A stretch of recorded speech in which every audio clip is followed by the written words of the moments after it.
Abre a sua Bíblia em um livro que eu tenho certeza que alguns de vocês talvez não estou aqui julgando, tá bom? Me entendo, mas nós mesmos, né? Às vezes não damos tanto valor. Nós escolhemos alguns livros da Bíblia de uma maneira muito pessoal e às vezes deixamos de aprender e receber coisas muito preciosas. Então, o livro de 1 Crônicas, logo no início, quando fala ali de números, de descendentes, né? Talvez você pense assim, o que que o pastor vai achar aqui? Eu vou te mostrar o que que o Espírito Santo me entregou para compartilhar. Você que está em casa, abre aí o livro de 1 Crônicas, capítulo 7. Eu vou esperar vocês abrirem. Eu vou fazer uma leitura aqui no meu celular, no aplicativo aqui da Bíblia, só que numa versão que eu gosto, que é a versão King James, tá bom, gente? Você pode ler aí, pode ser alguma coisinha diferente, mas o conteúdo é o mesmo. Então, 1 Crônicas, capítulo 7, versículo a partir do 20. Vamos lá. Diz o texto assim: Efraim foi o genitor de Sutela, e Sutela foi pai de Bered, pai de Taate, pai de Eliada, que foi o pai de Taate, pai de Zabade, pai de Sutela. Ezer e Eliade, filhos de Efraim, foram mortos por homens da cidade de Gate, quando tentavam roubar o gado deles. Efraim chorou e lamentou-se durante muitos dias pelo que aconteceu com seus filhos, e seus parentes vieram consolá-lo. Passado algum tempo, Efraim e sua esposa conceberam. Ela ficou grávida e deu à luz a um filho. Então Efraim decidiu chamar a criança pelo nome de Berias, porquanto uma época de forte crise se abatera sobre a sua casa. Sua filha chamava-se Seerá. Foi ela a fundadora da cidade de Bet-Oron,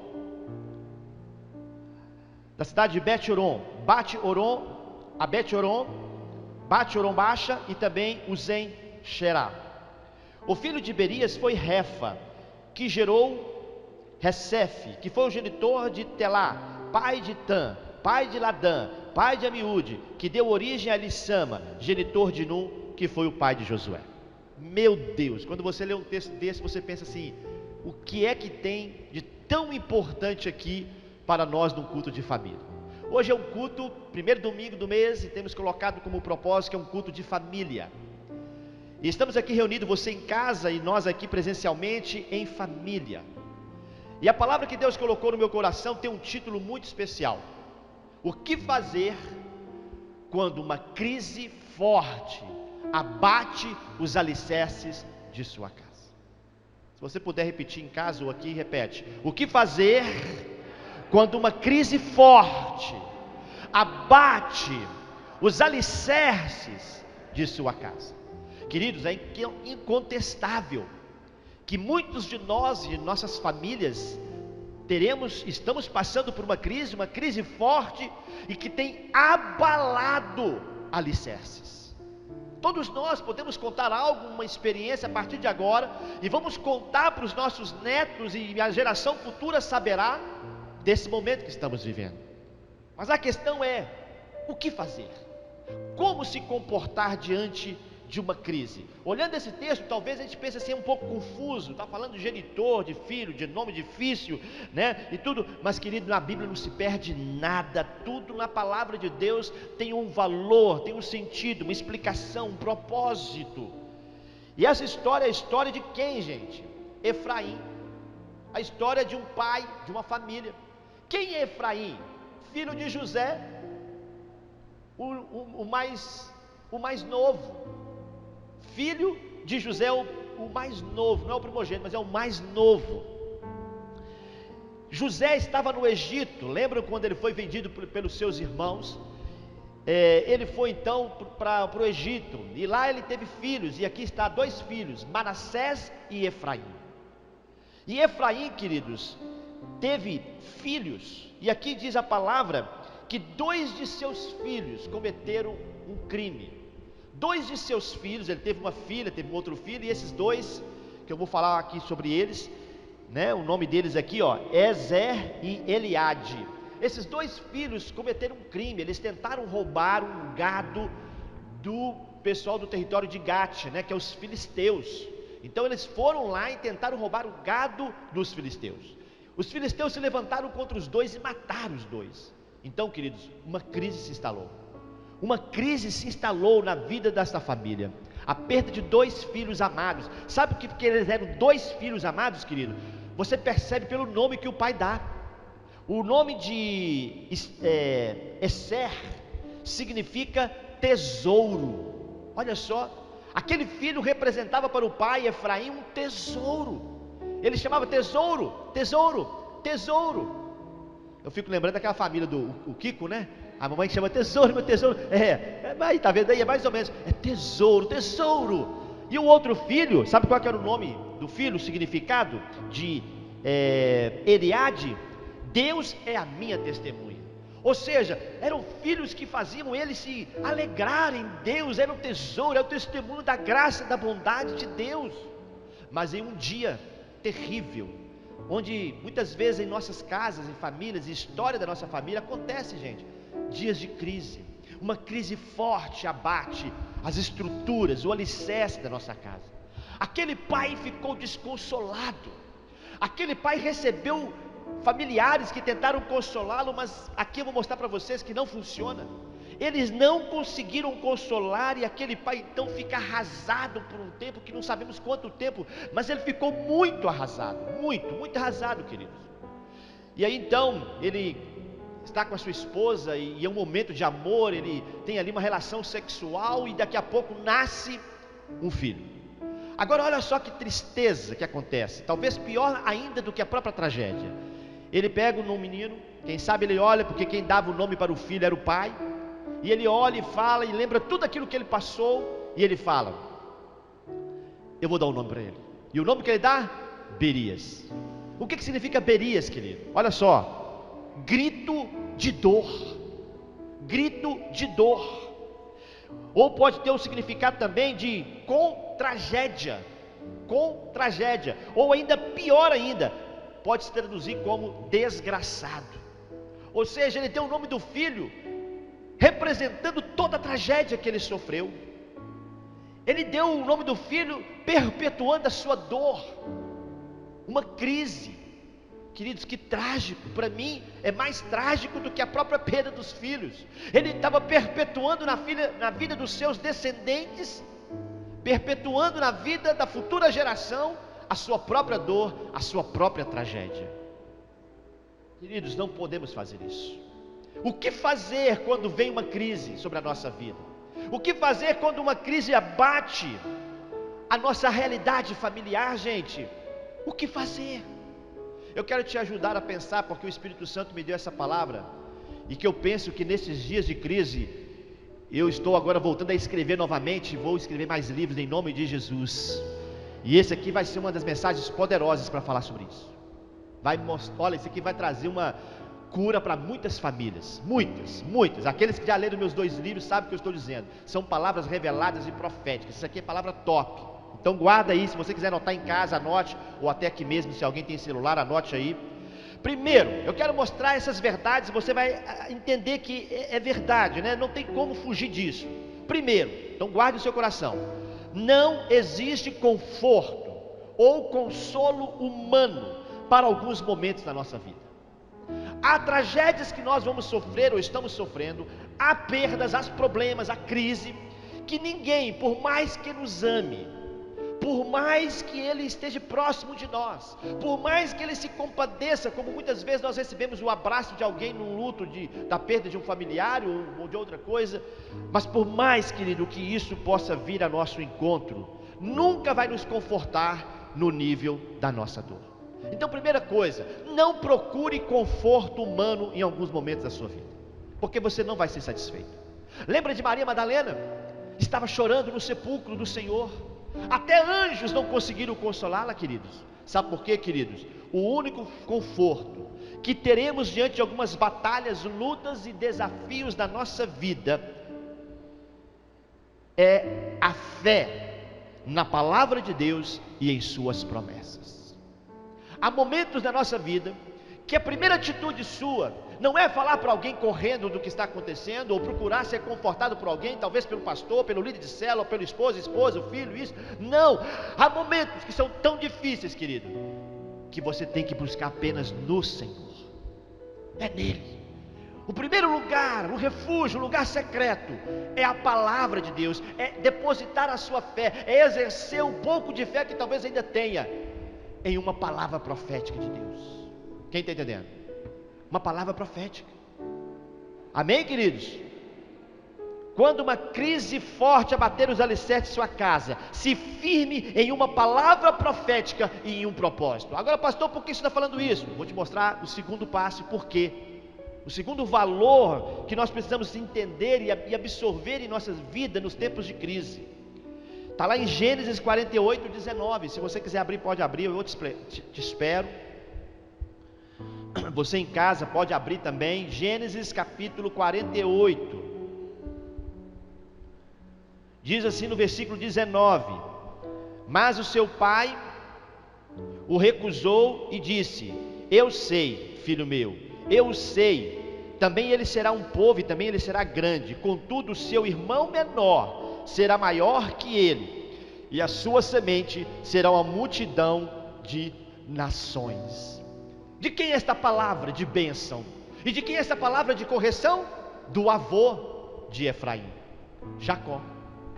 Efraim aqui já nascido, junto com seu pai, José, e de repente quando estava no Egito, o Jacó estava morrendo, e declarando uma palavra profética, uma promessa sobre a vida de quem? De Efraim. Só que o Efraim, ele não era o primogênito, ele era o mais novo. O primogênito, que era o mais velho, era Manassés. E dentro da realidade bíblica, cultural, havia uma bênção especial sobre o primogênito. Então o pai Jacó colocou a mão na cabeça, e ao invés de colocar sobre a cabeça de Manassés, ele colocou sobre a cabeça de Efraim. E José, então atordoado com aquilo, falou: não, pai, tirou a mão dele e falou: é esse aqui, pai. E ele falou: não, filho, não me corrija, porque Deus é um Deus que muda, que faz coisas, Ele é Senhor de tudo e de todos, Ele faz o que Ele quer, Ele quebra alguns paradigmas, amém, gente? E ele fala: eu vou abençoar Manassés, também vai ser uma grande nação, um grande povo, mas o seu filho, o mais novo, será maior do que ele. E então continuou com a mão sobre a cabeça de quem? De Efraim. Queridos, Efraim tinha uma palavra profética na vida dele. Efraim tinha uma palavra, uma promessa dispensada para ele. E quando essa crise abateu sobre ele, sobre a sua família, ele se perdeu nisso. Então eu quero dizer para você: não busque o consolo nesses casos, em alguns momentos da sua vida, no outro. Busque se firmar numa palavra profética. Esteja debaixo do favor e da graça de Deus. A graça de Deus, ainda que acontecesse essa tragédia com Efraim, não tinha acabado. Algumas vezes nós estamos passando momentos tão difíceis que nós pensamos que não tem mais jeito, que acabou. Queridos, a graça do Senhor, ela é insaciável, ela não tem fundo. Não há abismo mais profundo que a graça não tenha ainda mais profundidade. Amém, queridos? Então você precisa estar debaixo de uma palavra. Busque uma palavra nesses dias que Deus já tenha lhe falado, e segure-se nela. Aconteça o que acontecer, esteja firmado em um propósito. Está entendendo, queridos? Você que está em casa, está recebendo? Esteja firmado, querido. É isso que vai nos deixar ficar em pé. Amém, gente? É a fé depositada em palavras, palavras vindas do Senhor. Terceira coisa, querido, importante. Meu Deus, isso aqui eu já falei outras vezes, mas vou repetir de novo. Nunca se perca com as suas perdas. Repete aí em casa, repete aqui também. Nunca se perca com as suas perdas. Fala de novo. Nunca se perca com as suas perdas. Quando nos perdemos, nós caímos da graça. O grande problema de se perder é que se perde da graça. O cair da graça é algo bíblico. A Bíblia fala que muitos cairiam da graça, e é uma tragédia pior do que a própria tragédia. Não há nada pior do que você perder-se. Nada. Esse pai, querido Efraim, estava caindo da graça. Ele estava se perdendo. Ele não perdeu apenas 2 filhos, ele estava se perdendo. O pior é que toda vez que nós nos perdemos, nós sempre levamos alguém conosco em nossas perdas. Sempre. Toda vez que se perde, se leva alguém. E geralmente, alguém da sua história, alguém mais próximo, alguém da sua casa. Isso é trágico. É preciso ressignificar, é preciso trazer um significado novo. E nesse tempo de coronavírus, de pandemia, de crise política, de dificuldades, ressignifique, traga um sentido novo, passe por cima disso, em nome de Jesus. Posso ouvir um amém aí? Você que está em casa, fale amém para você mesmo. Uma outra coisa muito importante, né? Porque quando você não se perde, você dá continuidade. Mas quando você se perde, você para de focar o presente, e você se prende no passado. Então, querido, em tempos de crise, quando ela bate, ela tenta bater as estruturas do alicerce da sua casa, da sua família. Eu quero te falar em nome de Jesus: não foque no que passou, não fique preso no passado, foque no presente. Sabe por quê? Toda vez que nós focamos no passado, na luta, na crise, na batalha, no desafio, no problema, nós começamos a desvalorizar pessoas ou algo precioso que ainda nós temos, e acabamos de anular essas pessoas por causa da visão distorcida. Ou seja, Efraim tinha um filho e tinha uma menina, ele tinha uma mulher, Será. Essa mulher edificou 3 cidades importantes, querido. 3 cidades muito bonitas, importantes, que depois não dá tempo de te falar aqui, mas foram partes importantes da história das conquistas de Israel. E ela então, ela é uma empreendedora. Ou seja, Efraim anulou a história dessa menina.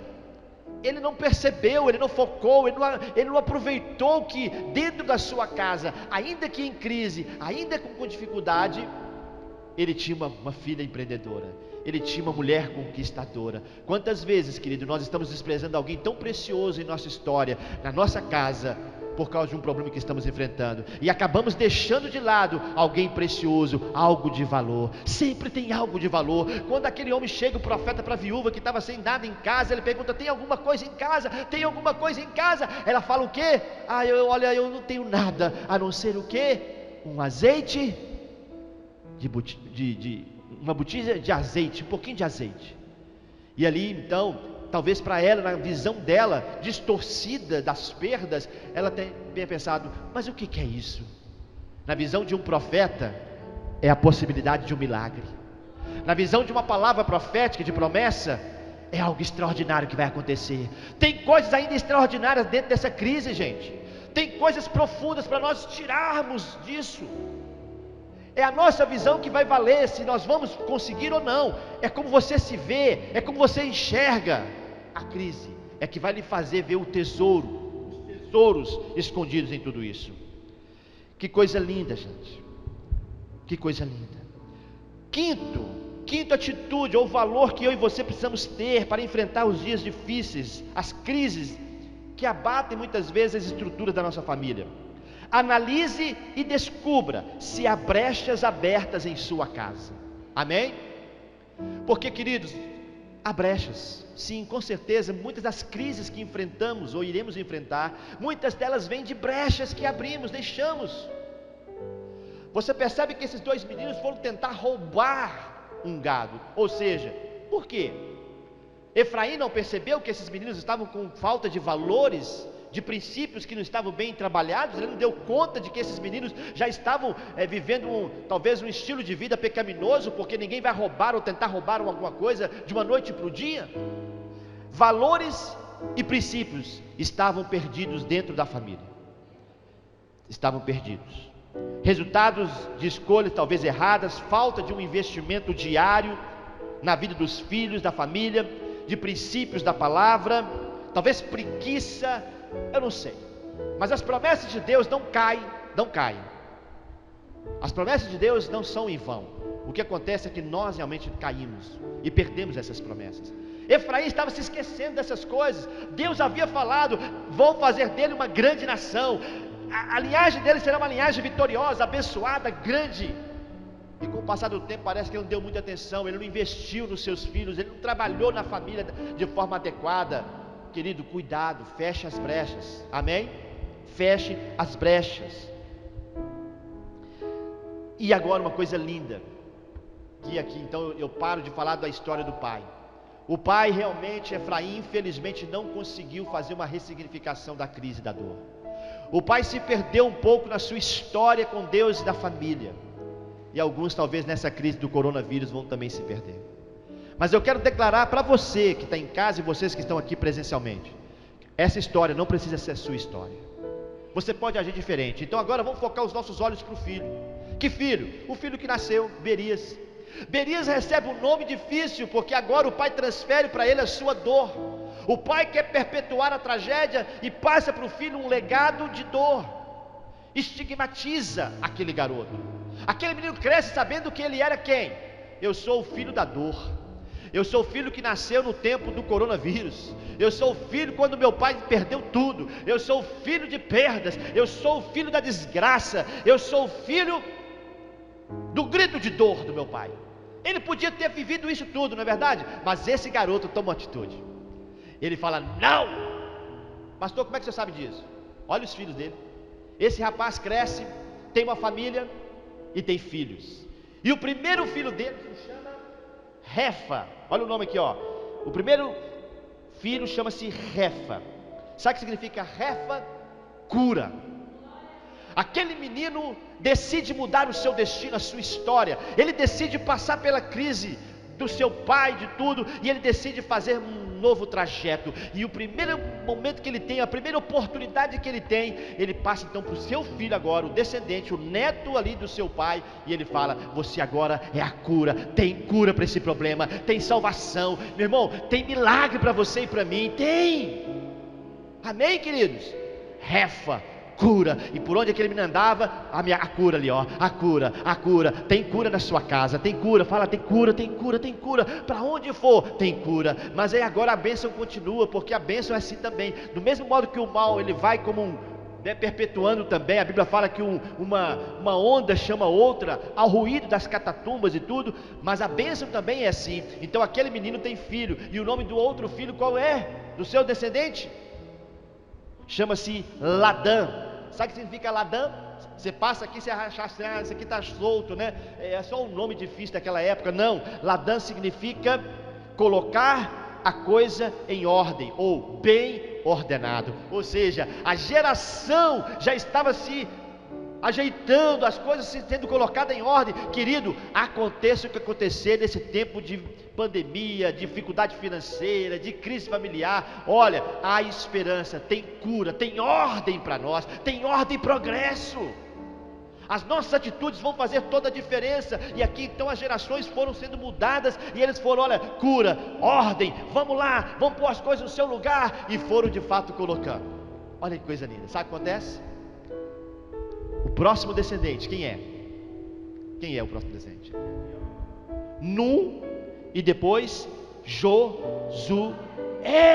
Olha aqui, olha de onde veio Josué, gente.